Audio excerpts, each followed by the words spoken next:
itu Ibu ingin kalian fokus dulu ke depan. Tapi Ibu lihat kayaknya masih ada yang nggak fokus nih, masih ada yang ngantuk, masih ada yang ngobrol, masih ada yang main HP ya. Simpan dulu HP-nya boleh? Boleh. Sebelumnya kita isi briefing dulu gimana? Boleh. Ibu minta kalian berdiri ya. Ayo berdiri. Oke, jadi dengerin baik-baik ya instruksinya. Ice breakingnya ini gampang, nanti ikutin arah Ibu. Kalau Ibu bilang sikut, pegang sikut. Kalau misalkan sakit, pegang perut. Kalau misalkan sikat, gerakan menyikat gimana? Pintar. Oke, siap? Siap. Keadaannya siap dulu. Oke. Sakit. Sikut. Agak cepat ya. Sakit. Sikut. Sikat. Sakit. Sakit. Nah, Roxan gak fokus nih. Saya gini. Sekali lagi, gak boleh ada yang salah. Siap? Siap. Sikat. Sakit. Sikat. Sikut. Sakit. Oke, pintar. Boleh ikut lagi sekarang. Oke, karena tadi kita udah ice breaking, Ibu harap kalian fokus ya untuk ikut-ikut belajar hari ini. Nah, sebelum masuk ke materi, Ibu pengen kalian lihat gambar di depan. Ini ada dua gambar, di mana dua gambar ini sebenarnya sama ya bendanya, tapi ada bedanya. Nah, menurut kalian, melalui benda ini apa perbedaan kehidupan masyarakat di masa lampau dengan kehidupan di masa sekarang? Berdasarkan penggunaannya. Di sini ada yang mau jawab? Saya Bu.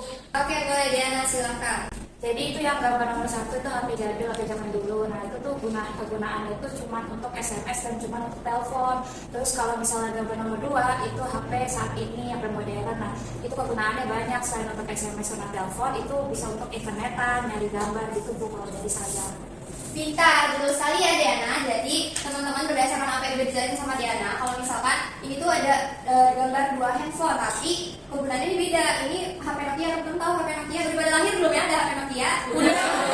Oke, HP Nokia ini dulu hanya berfungsi sebagai media komunikasi, tapi hanya bisa untuk digunakan sebagai mengirim SMS ataupun telepon. Tapi kita harus punya nih nomor teleponnya, kalau kita nggak bisa komunikasi. Berbeda dengan masyarakat di masa sekarang yang udah banyak menggunakan smartphone. Nah ini tuh disebutnya smartphone ya teman-teman. Jadi HP ini tuh gunanya lebih banyak, namanya juga ada smart ya, berarti udah lebih canggih, kemudian itu lebih banyak. Jadi kita bisa bertukar info, terus juga bisa berkomunikasi jarak jauh. Bahkan kalau kita nggak punya nomor telepon udah nggak masalah karena udah ada sosial media. Nah ini juga bisa berbelanja, kita juga bisa menggunakan untuk menambah teman secara virtual. Jadi udah nggak perlu itu namanya ketemu secara langsung, kita udah bisa punya teman baru. Bahkan temennya ini nggak cuma dari lingkup satu wilayah atau satu negara, tapi kita juga bisa punya teman baru dari negara lain. Nah dari semua yang udah Ibu jelasin, dari yang udah Diana sebutkan tadi, itu merupakan bentuk dari perubahan sosial. Oke, menjelaskan tujuan pembelajaran kita hari ini. Ibu ingin setelah pembelajaran hari ini kalian sebagai murid dapat menjelaskan perubahan sosial, mampu mengidentifikasi bentuk-bentuk perubahan sosial, kemudian mampu menganalisis faktor penyebab perubahan sosial, dan juga menjelaskan dampak dari perubahan sosial dalam kehidupan masyarakat. Langsung aja deh, perubahan sosial itu apa sih Bu? Jadi perubahan sosial itu merupakan bentuk peralihan yang mengubah tata kehidupan masyarakat secara terus-menerus akibat sifat sosial yang dinamis atau berubah. Nah, perubahan ini tuh gak cuma dirasakan sama kita individu atau sebagai masing-masing dari kita nih, tapi juga bisa dirasakan dalam bentuk kelompok masyarakat. Bahkan bisa juga dirasakan oleh lembaga-lembaga yang dapat mempengaruhi sistem sosial kita, termasuk nilai, ada adat, ada budaya, ada juga sikap dan perilaku masyarakat. Nah, perubahan sosial ini juga punya bentuk-bentuk. Apa aja Bu bentuknya? Oke. Bentuk dari perubahan sosial bisa kita kelompokkan menjadi 4. Apa aja Bu? Yang pertama, berdasarkan waktu, berdasarkan cakupan, berdasarkan rencana, dan juga berdasarkan arah perkembangan. Nah dari 4 ini, masing-masing kelompok itu masih terbagi menjadi apa Bu? Masing-masing terbagi menjadi 2 jenis. Apa aja ya? Oke, kita mulai dari berdasarkan waktu terlebih dahulu ya. Pertama, berdasarkan waktu ini ada terbagi menjadi evolusi dan juga revolusi. Biar mudah dipahami ya secara singkatnya, evolusi itu tandanya perubahan secara lambat. Apa? Perubahan secara lambat. Bentar, berarti masih pada fokus. Nah, kalau revolusi itu tandanya perubahan secara cepat. Contohnya apa Ibu kalau dari evolusi? Evolusi itu contohnya suku anak dalam Baduy. Kalian tahu nggak suku Baduy? Tahu. Suku Baduy itu terbagi jadi dua ya. Kalau kalian nggak asing nih, kalian udah pernah dengar, Baduy itu ada Baduy luar dan juga Baduy dalam. Perbedaannya apa Bu? Kalau misalkan Baduy luar itu udah mulai mengikuti perubahan sosial atau perkembangan zaman. Mereka udah banyak yang menggunakan smartphone, bahkan mereka udah punya sosial media. Sedangkan untuk suku Baduy dalam, mereka itu masih sangat menghormati kepercayaan leluhur mereka, dan mereka tuh masih anti terhadap perubahan atau perkembangan zaman. Jadi mereka tuh belum terpengaruh nih sama internet ataupun smartphone.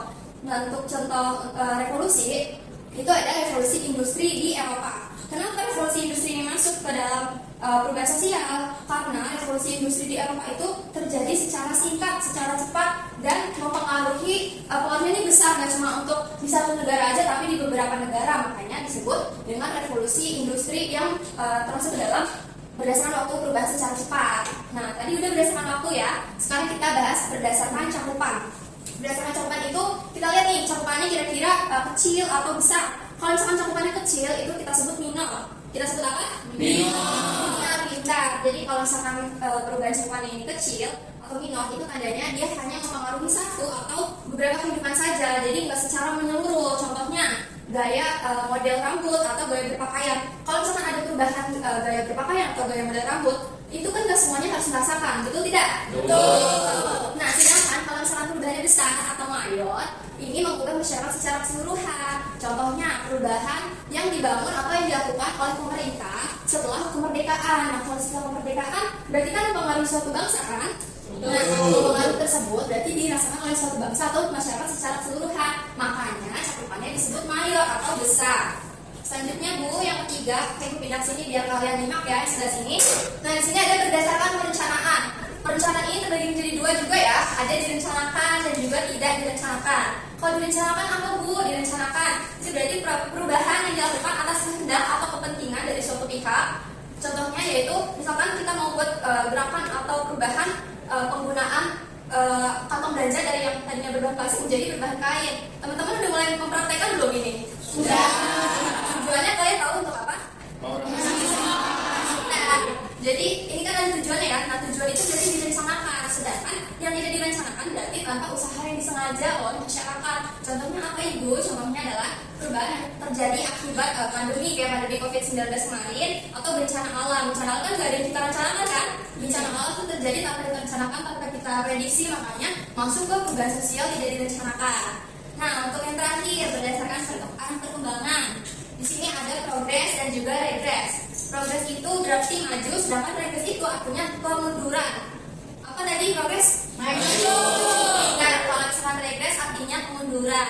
Kalau misalkan progres contohnya adalah berubahnya pola pikir masyarakat mengikuti perkembangan zaman atau berdasarkan temuan ilmu pengetahuan terbaru. Nah, itu berarti kan mereka kan ada perubahan nih, mau lebih maju. Sedangkan kalau regres perubahan menuju kemunduran, yaitu contohnya berubahnya kesadaran kita terhadap alam. Gimana pentingnya alam buat kita? Kalau kita kesadarannya udah nggak ada, udah berkurang, berarti kan tandanya kita udah mengalami perubahan ke arah kemunduran. Sampai sini paham? Oke, ini duduknya sesuai potongan ya. Oke, kelompok 1 Ibu minta kalian amati gambar pertama, kelompok 2 amati gambar kedua, dan kelompok 3 amati gambar ketiga. Ibu kasih waktu.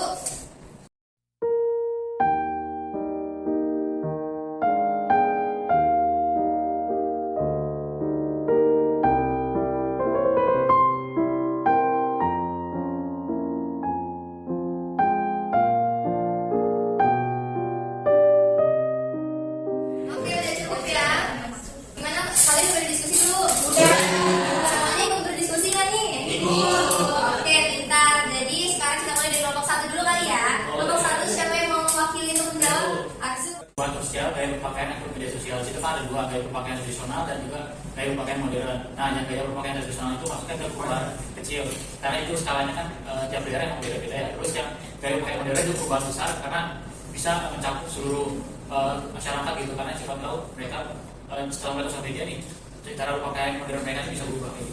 Teman-teman yang lain setuju? Setuju. Oke, pintar ya Azul. Nah, selanjutnya ini ada gambar kedua. Kelompok 2 udah siap belum untuk menjawab? Siap, Ibu. Siapa yang mau mewakili? Saya, Bu. Oke, boleh Cinta, silakan. Oke, jadi dari gambar kedua itu ada namanya perubahan komunikasi masyarakat, Bu. Yang awalnya pakai, dari gambar itu kan pakai gelas gitu, Bu. sampai pakai gadget. Jadi transisi dari komunikasi tradisional menjadi komunikasi modern. Mungkin itu aja Bu.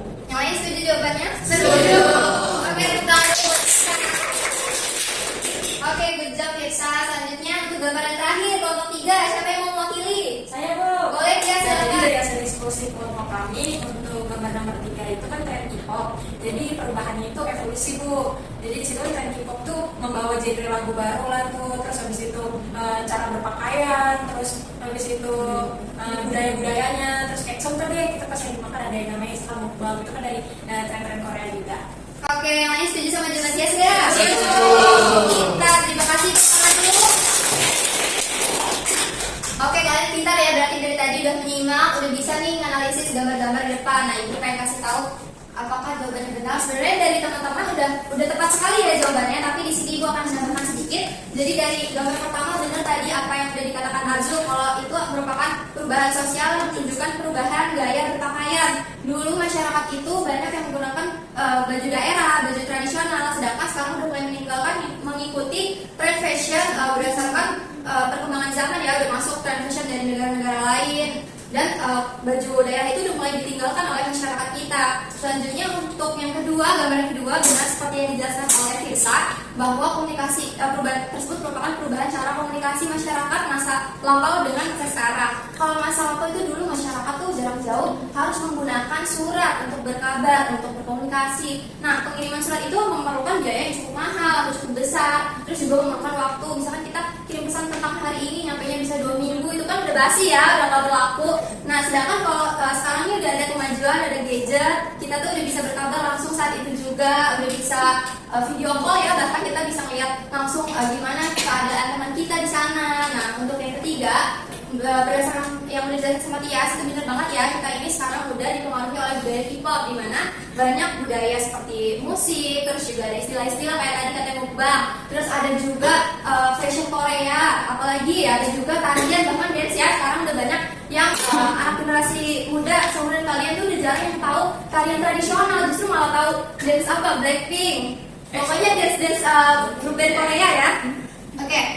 Selanjutnya di sini ada faktor penyebab perubahan sosial. Tadi kita udah bahas pengertian, udah bahas bentuk-bentuk dan juga contoh perubahan sosial, dan juga udah coba menganalisis kira-kira tadi termasuk perubahan sosial apa. Nah, di sini kita mau tahu nih kira-kira apa sih Bu faktor yang menyebabkan perubahan sosial itu terjadi. Nah, di sini ada dua ya, ada faktor internal dan juga faktor eksternal. Untuk faktor internal dipengaruhi oleh apa aja Bu? Yang pertama, bertambah dan berkurangnya penduduk atau dipengaruhi oleh pertumbuhan penduduk itu sendiri. Yang kedua, adanya penemuan baru, dan yang ketiga, adanya revolusi serta adanya konflik dalam masyarakat. Yang kemudian di sini ada faktor eksternal. Faktor eksternal terdiri dari 4 juga. Ada apa aja? Ada pengaruh lingkungan, kemudian ada pengaruh dari budaya lain, terus terjadinya peperangan, dan berkembangnya ilmu teknologi. Jadi perubahan sosial itu nggak bisa kita simpulkan berdasarkan faktor dari dalam aja, tapi kita juga harus tahu faktor eksternal itu gimana Bu. Misalnya ada isu mau terjadi peperangan. Kenapa negara lain yang mau perang tapi Indonesia tuh ketar-ketir? Karena bakal terjadi perubahan sosial, bakal terpengaruhi dari segi ekonomi, dari mungkin cara komunikasi kita. Siapa tahu nanti ambil kita komunikasi kita nggak bisa berjalan ya, listrik nggak ada atau gimana, itu kan mempengaruhi ya. Nah, itu faktor dari eksternal. Selanjutnya di sini ada dampak perubahan sosial. Dampak perubahan sosial terdiri dari dampak positif dan juga dampak negatif. Coba boleh Firsa bacakan dampak positif dari perubahan sosial. Oke, dampak perubahan sosial, dampak positifnya itu yang pertama, terciptanya pola pikir yang maju dan semakin terbuka. Untuk yang kedua, terbukanya mobilitas sosial, dan yang terakhir itu meningkatnya pengakuan terhadap hak asasi manusia Bu. Oke, terima kasih. Seperti apa yang tadi dijelaskan oleh teman kalian, Firsa.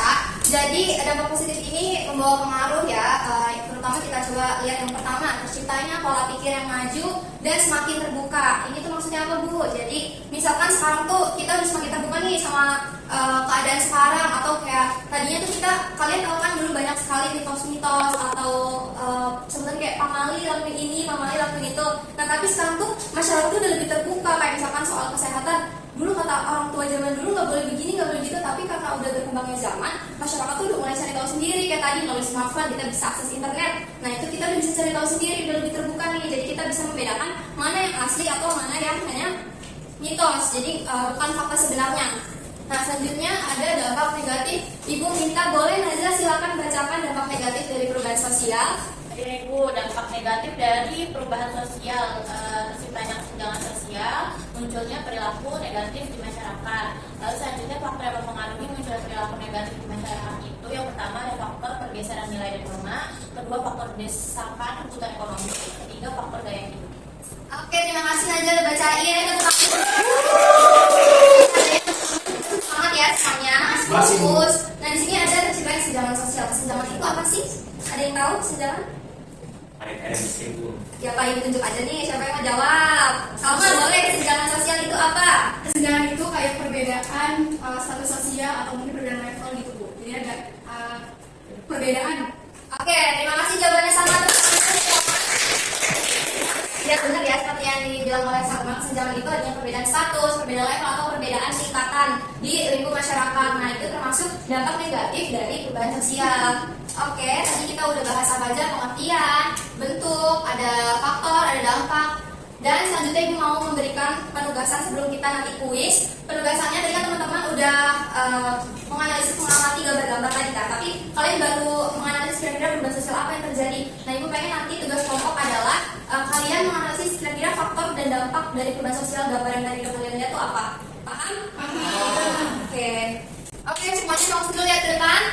Jadi tadi kita udah belajar ya kalian. Semoga sih Ibu harap kalian udah mendengarkan nih dengan baik, terus bisa dipelajari dengan baik. Nah, selanjutnya Ibu ingin ngetes nih kalian kira-kira udah paham belum ya sama materi perubahan sosial ini. Selanjutnya kita ada tegar. Tegar itu apa?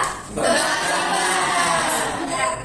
Nanti sistemnya Ibu bakalan kasih lihat ada clue-nya, ada beberapa huruf. Nanti yang bisa jawab dalam hitungan 3, kalian tunjuk tangan. Kalau udah Ibu persilakan baru jawab, paham? Oke. Yang pertama. Oh belum, ini tadi udah dijelasin ya. Oke, tegar 1. Dilihat dulu gambarnya. Udah? Sudah. Oke. Ini harus ada yang tunjuk tangan kalau kayak bertunjuk. Lihat ya. Dalam hitungan 3, kalian bisa jawab tunjuk tangan. 1, 2, 3. Oke, Rosan doang yang tunjuk tangan. Coba ulang. 1, 2, 3. Oke, Rosan boleh silakan jawab. Evolusi Bu, Kenapa kamu jawab evolusi? karena itu ada perubahan monyet dari manusia. Gimana udah kayak gitu? Perubahan dari manusia berubah hingga saat ini ya. Coba kita lihat jawabannya berapa Pak. Betul.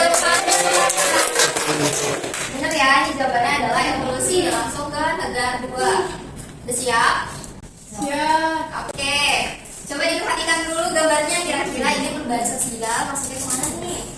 Lihat tuh ada huruf N sebagai clue-nya. Dalam hitungan 3, 1, 2, 3. Syafina boleh silakan. Jawabannya benar Bu. Bener gak ya teman-teman? Kira-kira bener. Baik, kita lihat. Betul. Selanjutnya yang ketiga. Coba diperhatikan nih apa kira-kira gambarnya nih. Oke, dalam hitungan 1, 2, 3. Oke, boleh Tasya silakan dijawab kira-kira apa ini? Gambar apa? Individualis. Individualis. Benar nggak teman-teman? Benar. Coba kita lihat ya. Jawabannya ini. Kita Tasya. Oke, selanjutnya tegar yang keempat ini Ibu buat sampai 7 ya. Teman-teman masih yang kesempatan untuk menjawab. Nah, ini yang keempat. Perhatikan gambarnya. Ini ada gambar apa nih? Ada orang bawa tas. Ini ada pintu desa. Ini ada pintu kota. Coba kita hitung 1, 2, 3. Siapa menjawab? Aja boleh. Urbanisasi Bu. Oke, urbanisasi. Benar dia ya. Kalau dilihat dari gambar sih kayaknya salah ya. Salah atau benar nih? Benar. Jawabannya urbanisasi. Benar. Oke, untuk yang kelima, diperhatikan gambarnya. Apa itu Bu? Ada mesin. Oke, udah siap? Siap Bu. 1, 2, 3. Boleh apa? Jawabannya apa? Jawabannya revolusi Bu. Oke, revolusi apa bukan ya? Kira-kira dari jawabannya ada perubahan ya dari mesin. Kira-kira jawabannya apa? Coba. Oke, terima kasih Okta atas jawabannya. Nah, kalau itu termasuk ke dalam perubahan sosial untuk berdasarkan cakupan waktu ya. Terus selanjutnya perhatikan gambarnya. Itu gambar apa, Bu? Ya sih kelihatan? Kelihatan. Oke. Udah siap? Udah. 1, 2, 3. Yasmin aja nih. Susah, Bu. Ya coba boleh deh Yasmin dari tadi kayaknya pengen jawab. Kesenjangan. Senjangan bukan. Senjangan. Betul. Bisa Yasmin, terima kasih atas jawabannya. Yang terakhir. Apa nih kira-kira dari gambarnya sih kelihatan sepertinya ada orang nih lagi ngapain ya? Buli. Ayo, udah siap? Siap. 1, 2, 3, kanan. Oke, boleh Firsa jawabannya apa kira-kira? Konflik, Bu. Konflik, apa sebenarnya setuju kan jawabannya konflik? Teman-temannya rapi jawaban Firsa. Oke, kita buktiin ya. Oke, terima kasih. Masih ada nggak nih?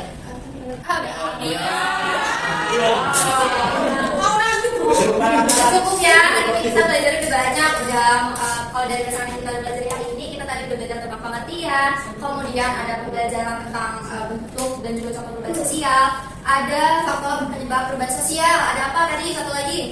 Dampak. Terima kasih. Ada dampak perubahan sosial. Kita juga udah mengamati gambar dan juga baca udah kuis tentang gambar. Yang tadi ibu jelasin kira-kira untuk pembelajaran hari ini ada yang masih belum paham? Sudah paham? Kita semuanya berarti udah mengamati dengan baik untuk pembelajaran hari ini. Terima kasih ya untuk partisipasinya, untuk perhatian kalian terhadap pembelajaran hari ini. Oke, karena sudah tidak ada yang ditanyakan, tadi kita udah memulai pembelajaran dengan berdoa. Sekarang kita menutupnya juga dengan berdoa. Semuanya dalam keadaan siap, berdoa menurut kepercayaan masing-masing. Berdoa mulai. Berdoa selesai. Oke, terima kasih anak-anak.